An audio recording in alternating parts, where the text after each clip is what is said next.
Q Services, Qwashers, eBay and YouTube. What we're looking at here is setting up a VB9 trap pressure unloader. When I say trap pressure, what we've got here is when you let go of the trigger, we've got trap pressure between the outlet of the unloader and the gun. Or in this case, we've got a ball valve here and a testing gauge to test it up with on the pressure gauge. As we look at the machine itself, this machine is 150 bars. So first of all, first thing you need to do is get the right size jet for the machine itself. Now, as we look at this unloader here, we'll see this comes with a black knob, and you line that knob up with the screw there when it goes in place. So you've got the knob. So what we'll do is unscrew this first of all.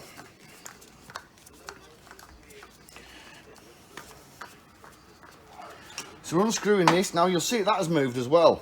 So what we're going to do is screw that one up behind as well. So what we'll simply do is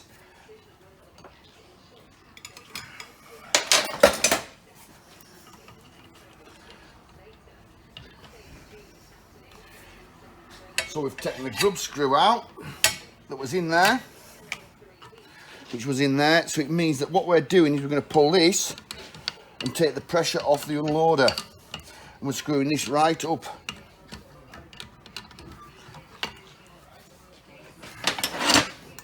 And that's going to go right up behind the unloader there. And that's locked off at that point. So we're going to put the grub screw back in once we've finished and set it all up. So now we've got no tension there at all.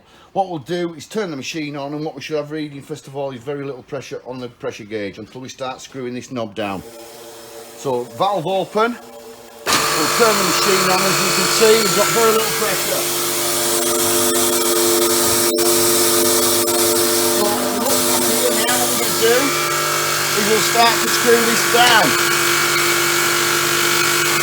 We're turning the whole lot from the top, 27mm. And if we look at the gauge, I'm doing it.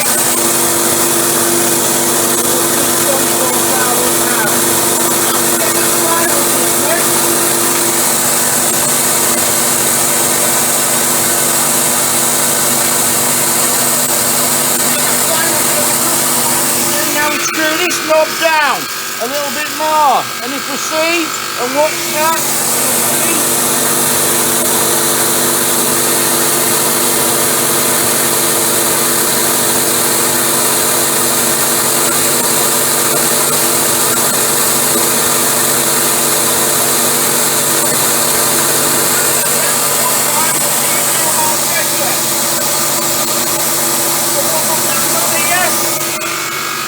we'll turn that back a touch, watching the pressure gauge as well at the same time.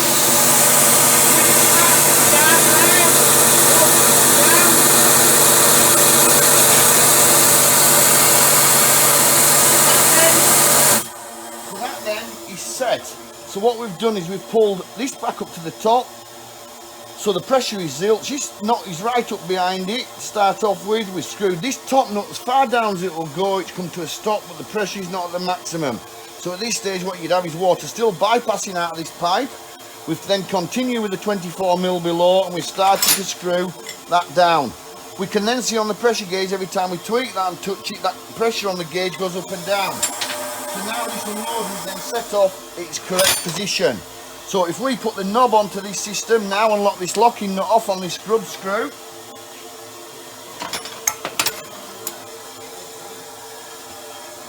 so grub screw back in place, and what we'll see is when we come to turn that knob immediately, it's its lowest unloading point is the unloader. So when we turn it back on, put the knob back in place, matching up to the screw, it'll go in. As soon as we start turning this, that unloader then will start going up and down immediately. That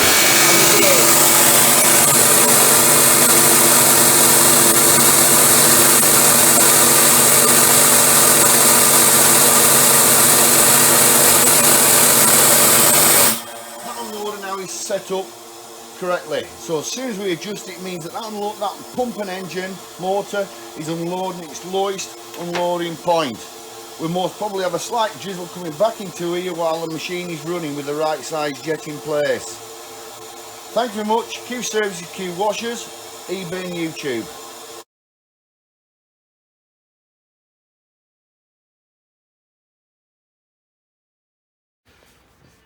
So on the VB9 unloader we've set this machine, so instead of having a gun on there we've got a valve, and we're making this valve leak. So what you'll see is what happens when there's a leak on a gun. But what happens is it also damages the non-return in the actual system itself if you leave a gun doing this all the time. So if you listen to it, it sounds really terrible, and this is it's on only on short hose as well, but it gives you an idea of what not to have your machine doing. So if you watch that pressure gauge, you'll see, so if that gun was leaking you'll get that. You watch the unloader,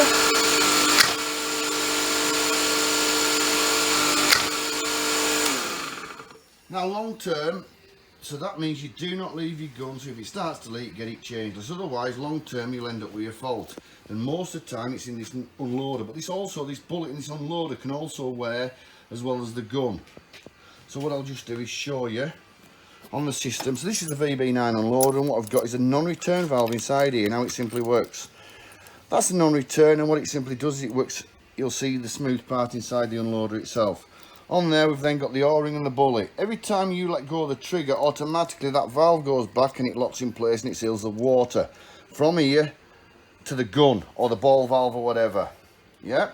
So if that O-ring gets worn, that will also cause that same effect as what we've just had then. So you might replace the gun, but at that stage the machine is still doing the same. You've no leaking water from the gun, but that bullet, check the non-return O-ring is in good state. Change it if need be. You'll also see you've got a spring inside there as well. So that simply just locks off. When we let go of the trigger, trap pressure stops going back into the system, and on the other side on the gun or the valve or whatever also does the same. Thank you very much. Q Services, Qwashers, eBay and YouTube.